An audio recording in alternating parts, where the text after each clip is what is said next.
বাংলাদেশ ব্যাংকের নতুন গভর্নর হিসেবে নিয়োগ পেতে যাচ্ছেন মোস্তাকুর রহমান। বুধবার অর্থ মন্ত্রণালয় সূত্রে তথ্য জানা গেছে। মোস্তাকুর রহমান বর্তমান গভর্নর ডক্টর আহসান এইচ মনসুরের স্থলাভিষিক্ত হবেন। মোস্তাকুর রহমান একজন মাঠ পর্যায়ের উদ্যোক্তা এবং জ্যেষ্ঠ ফাইন্যান্সিয়াল গভর্নেন্স বিশেষজ্ঞ।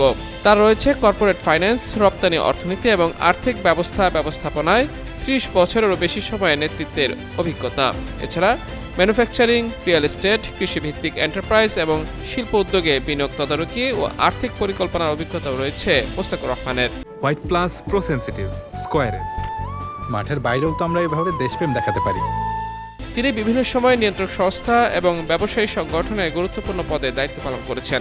এছাড়াও Bangladesh garment manufacturing and export অ্যাসোসিয়েশনের বাংলাদেশ ব্যাংক বিষয়ক স্থায়ী কমিটির চেয়ারম্যান এবং বিজিএমইএ, রিহাব, আটাপ ও Dhaka chamber of commerce and ইন্ডাস্ট্রিজের মতো গুরুত্বপূর্ণ সংগঠনের সদস্য হিসেবে বিভিন্ন কমিটিতে কাজ করেছেন।